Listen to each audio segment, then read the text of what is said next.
Assalamu alaikum warahmatullah. So, how are you today? Alhamdulillah, I am also fine. So, we are going to discuss about pronoun reference. তো আমরা আলোচনা করতে যাচ্ছি pronoun reference সম্পর্কে। তো pronoun reference এর already কিন্তু আমরা দুইটা ক্লাস নিয়ে নিছি। দুইটা ক্লাস কিন্তু আমাদের হয়ে গেছে, তাই না? সো এইটা হচ্ছে আজকে কি third class.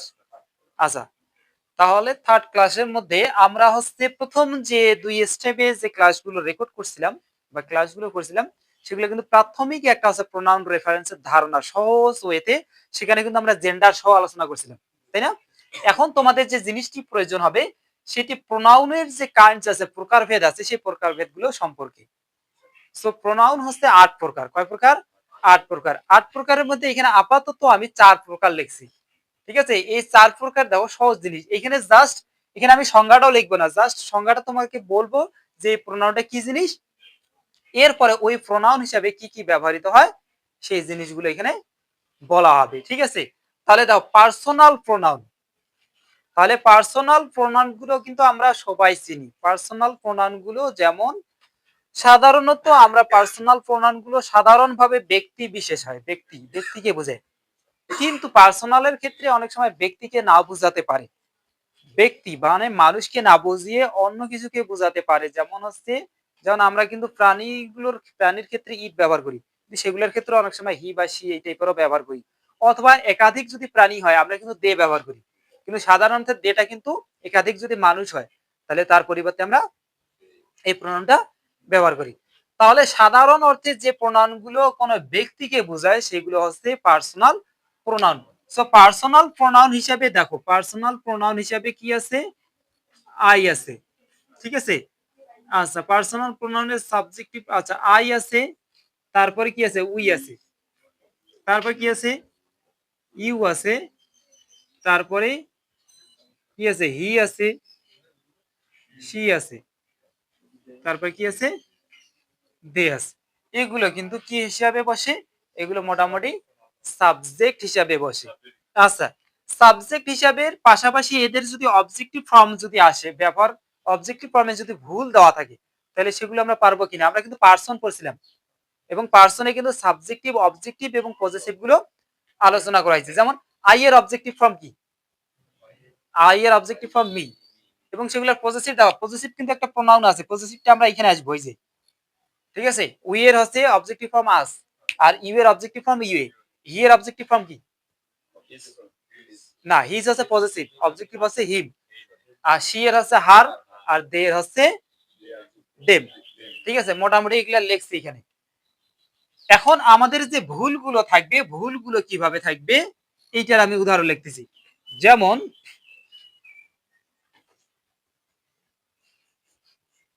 He is a student. দেখো আমরা কি লিখছি? He is a student. আমরা একটা সেন্টেন্স এখানে লিখছি, হি ইজ এ স্টুডেন্ট। এরপরে আমরা এখন লিখলাম কি? You reads in a school. Suppose আমরা লিখলাম যে এই ধরনের সেন্টেন্স লিখলাম দুইটা। এখন দেখো তো তোমাদের কাছে এখানে ভুল মনে হচ্ছে কোনটি? এখানে তোমাদের কাছে কোন জিনিসটা মনে হচ্ছে যে ওই জিনিসটা ভুল? সেই জিনিসটা একটু দেখো, ফলো করো। আচ্ছা, ইউটা ভুল, তাই না? আমরা গতকালকে বা গত ক্লাসে যে আমরা বুঝিয়েছিলাম সেখানে হচ্ছে আর একটা সহজ ওয়ে একটা ভার্ব দেখাইছিলাম, যে ভার্বের দিক থেকেও কিন্তু অনেক সময় বোঝা যায় যে এখানে ভুল প্রয়োগ আছে। এইখানে আসলে ভার্বের দিক থেকে কি ভুল প্রয়োগ আছে কে বলতে পারবে?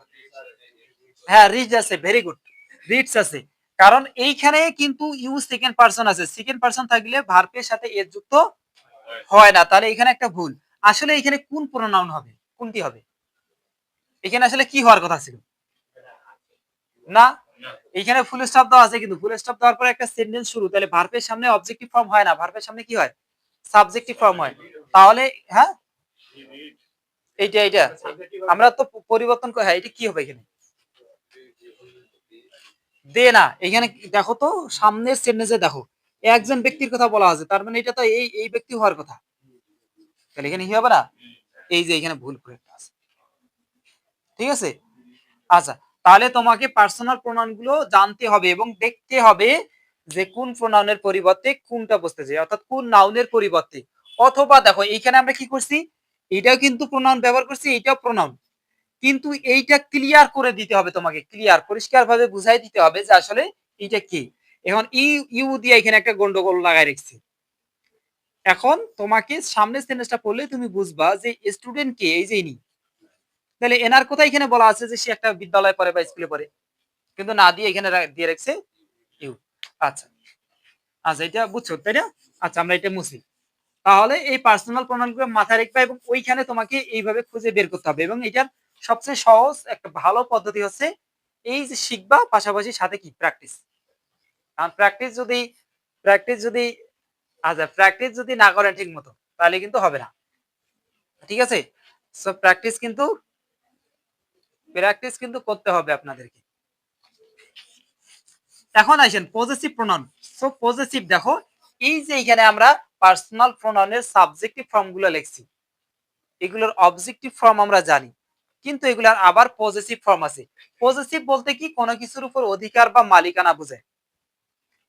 যে প্রোনাউন গুলো দ্বারা কোনো নাউনের উপর মালিকানা বুঝাবে, কোনো নাউনের উপর মালিকানা। মনে রাখবা পজেসিভ সাধারণত যেখানে ব্যবহার করা হয় ওই পজেসিভটার পরে একটা নাউন থাকে, কারণ ওই নাউনটার উপর একটা অধিকার বোঝায়। যেমন আমরা বলি কি মাই স্কুল, আমার বিদ্যালয়, তার মানে ওইটা আমার বিদ্যালয়, মানে ওইখানে আমি যাই পড়ালেখা করি।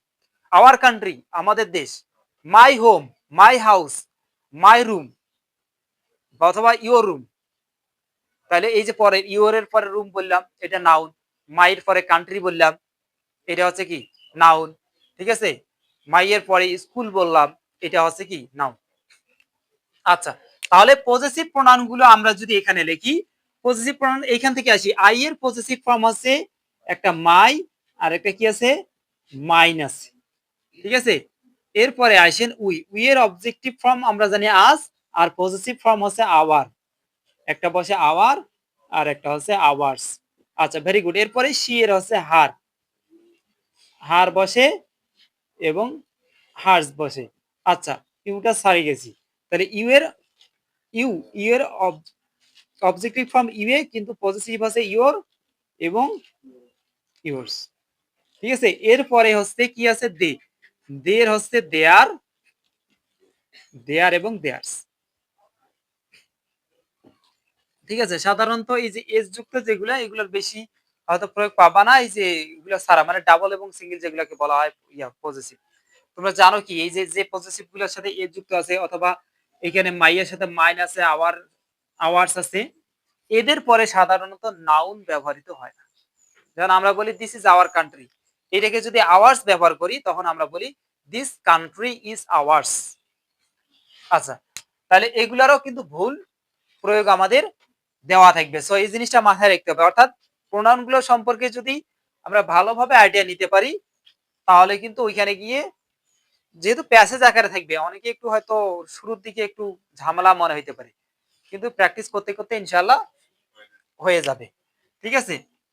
আচ্ছা, তাহলে আমরা যদি এখানে ভুল একটা উদাহরণ লিখি, যেমন যেমন যদি লিখি he lives in a country, সে একটা দেশের মধ্যে কি করে বাস করে।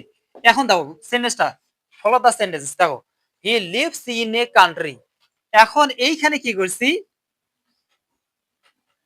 এইখানে হচ্ছে your countries name is Bangladesh.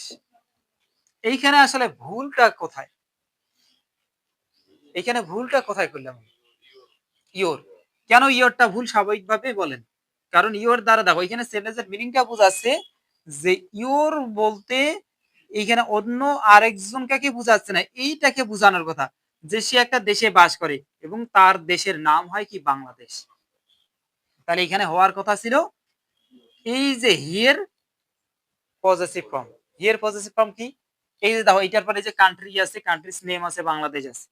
তাহলে ইওর হিজের হির পজেসিভ ফর্ম আছে কি, হির পজেসিভ ফর্ম কি হিস, কিন্তু এখানে হিস না দিয়ে ইউর দিছি, ঠিক আছে। এখন যদি বলো যে আই হ্যাভ এ ফ্রেন্ড, আমার একটা বন্ধু আছে, এরপরে দিয়ে রাখছে ইউর নেম ইজ অমুক, যে কোনো একটা দিয়ে রাখছে। এখন এটা কিন্তু ক্লিয়ার নয়, কারণ এখানে উপরের প্রথম সেন্টেন্সটা অনুযায়ী বোঝা যাচ্ছে যে তুমি বলতে চাচ্ছ আমার একটা বন্ধু আছে, তার নাম অমুক বা তার নাম এটা, কিন্তু ওই বিষয়টি না বলে ওখানে একটা পরিবর্তন করে আলাদা একটা প্রণয়ন ঢুকে দিচ্ছে, ঠিক আছে। আচ্ছা, এরপরে দেখেন আমরা রিফ্লেক্সিভে আসি। রিফ্লেক্সিভ প্রণয়ন গুলো সাধারণত এই প্রণয়ন গুলোর যে সাবজেক্ট আছে ওই সাবজেক্টকে কিন্তু অবজেক্ট এবং সাবজেক্ট সাধারণত একই রকম হয়, এবং এটা সহজ একটা ওয়ে আছে কি, যে সকল প্রণয়ন গুলো সেলফ সেলফ এবং সেলফ যুক্ত হয়ে গঠিত হয়, সেই প্রণয়নগুলোকে আমরা ইজিলি চিনতে পারি যে ওই প্রণয়নগুলোকে বলা হয় রিফ্লেক্সিভ প্রণয়ন। যেমন my self, your self, our self, them self, him self, her self, ঠিক আছে। এগুলো হচ্ছে রিফ্লেক্সিভ প্রোনাউন। তাহলে রিফ্লেক্সিভ প্রোনাউনের কিন্তু কি থাকবে, ভুল প্রয়োগ থাকবে। আমরা যদি এক্সাম্পল লিখি, আমরা যদি উদাহরণে যাই, তাহলে উদাহরণ যদি যাই আমরা একটু উপরে লেখার চেষ্টা করি। আচ্ছা, যদি হয়তো বা এলোমেলো মনে হতে পারে, কিন্তু লেখা বোঝা যাচ্ছে তো। আচ্ছা, রিফ্লেক্সিভ প্রোনাউন যেমন হি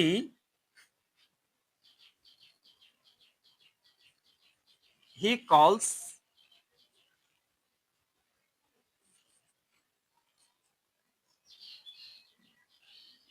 হি কলস মাইসেলফ, ঠিক আছে। তাহলে কিছুক্ষণ আগে আমরা কি বললাম, যে রিফ্লেক্সিভ প্রোনাউনের ক্ষেত্রে সাবজেক্ট যেটি অবজেক্ট হবে সেটি, মানে অবজেক্ট এবং সাবজেক্ট একই ব্যক্তিকে বা একই বস্তুকে বা একই কাউকে বুঝাবে। এখানে দেখো তো একই রকম বুঝাইছে না দুই রকম বুঝাচ্ছে? হি কলস মাইসেলফ একই রকম বুঝায়নি। এটা মাইসেলফ হচ্ছে আমি, আমার নিজেকে, এইটা ফিরে আরেকজন ব্যক্তি। হি মানে তিনি, আর মাইসেলফ মানে আমি আমার নিজেকে। একই রকম বুঝায়নি, আলাদা আলাদা বুঝছি। সো এইখানে হচ্ছে প্রয়োগজনিত ভুল আছে কি, এখানে হওয়ার কথা ছিল হিমসেলফ। হি কলস হিমসেলফ, সে নিজেই নিজেকে ডাকে।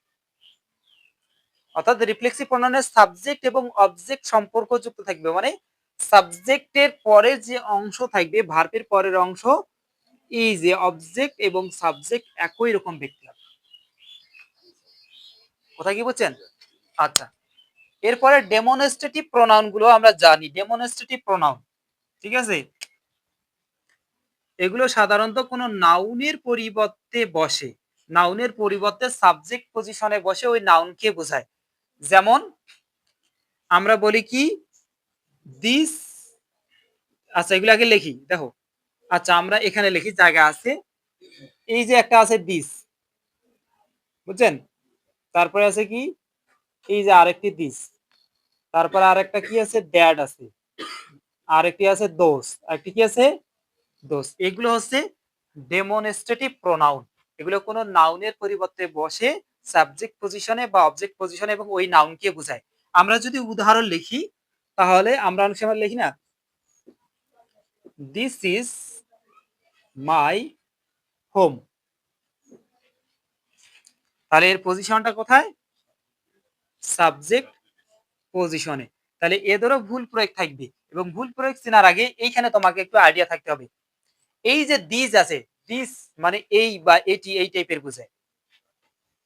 এটার দ্বারা হচ্ছে সিঙ্গুলার কাউকে বোঝায়, সিঙ্গুলার কোন জিনিসকে বোঝাবে। যেমন দিস ইজ মাই হোম, এখানে একটা বাড়িকে বোঝাচ্ছে এখানে, ঠিক আছে। দিস ইজ মাই হোম, এইখানে একটি বাড়িকে বোঝাচ্ছে।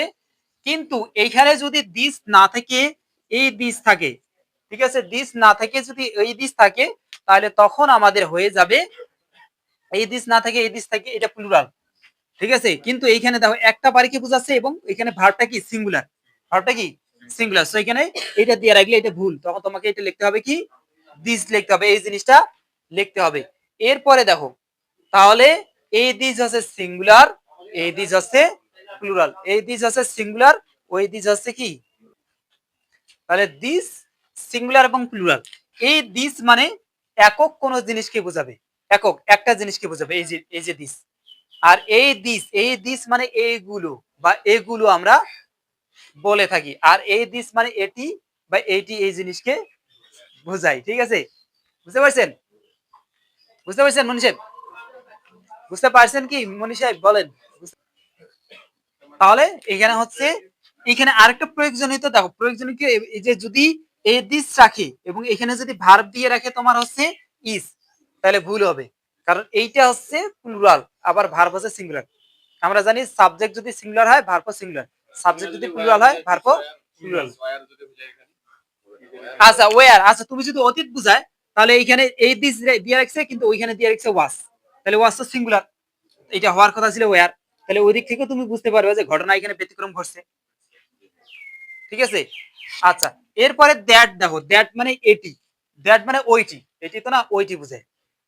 ঠিক আছে, এগুলাকে যদি আরেক ভাগে আমরা বিভক্ত করি তাহলে এই দিস আর এই দিস এটা নিকটবর্তী বা নিকটের কোনো জিনিসকে বোঝায়, আর দ্যাট এবং দোজ হচ্ছে দূরবর্তী বা দূরের কোনো জিনিসকে বোঝায়। এইখানে দ্যাট মানে ওইটি একটা জিনিসকে বোঝায়, আর এই দোষ মানে ওইগুলো। ঠিক আছে, তাহলে এইখানে দেখো, তাহলে এই যে দিস এবং দোষ হচ্ছে প্লুরাল, আর এই দিস এবং এই দ্যাট হচ্ছে সিঙ্গুলার, কিন্তু তোমার ওই যে কোনো ধরনের একটা প্রয়োগ ভুল দেওয়া থাকে। ঠিক আছে, সেগুলো আমাদেরকে অবশ্যই প্র্যাকটিস করতে হবে। সো এই হয়ে গেল আমাদের 8টি প্রোনাউনের মধ্যে 4টি প্রোনাউন, এবং আর বাকি 4টি প্রোনাউন হলে আমাদের মোটামুটি কি হয়ে যাবে, মোটামুটি শেষ হয়ে যাবে। সো ইনশাআল্লাহ ভালো থাকবেন। আসসালামু আলাইকুম।